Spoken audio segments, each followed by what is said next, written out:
Ayon kay Kapanalig Ramon, ito ang national pilgrim image of Our Lady of Fatima. This is one of the canonically crowned images of Our Lady of Fatima here in the Philippines.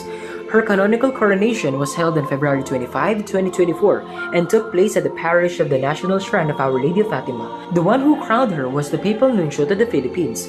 This is one of the 50 images blessed by Pope Paul VI noong May 13, 1967 sa Fatima, Portugal. Pansamantalang inilagak ang imaheng ito sa New Jersey, USA.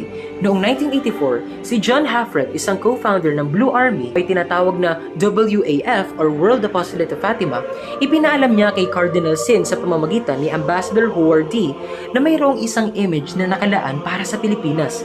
Ito ay dinala sa ating bansa at inilunsad bilang National Pilgrim Image noong December 8, 1984. Layunin nito na ipalaganap ang mensahe ng Mahal na Birhen ng Fatima. At alam nyo bang ang image na ito ang kasama-sama ng milyong-milyong Pilipino sa EDSA noong EDSA People Power Revolution noong 1986. Walang sumabog na mga tangke, walang pumutok na mga armas, walang nasaktan, tanging pagdarasal ng Santo Rosario, pagkakaisa ng mga Pilipino, at proteksyon at kalinga mula sa mahal na ina. Viva la Virgen de Fatima! Viva! Nawa ang ating Mayo ay maging mahalimuyak at banal, kasama si Maria. Kita-kits mga kapanalig, God bless us always.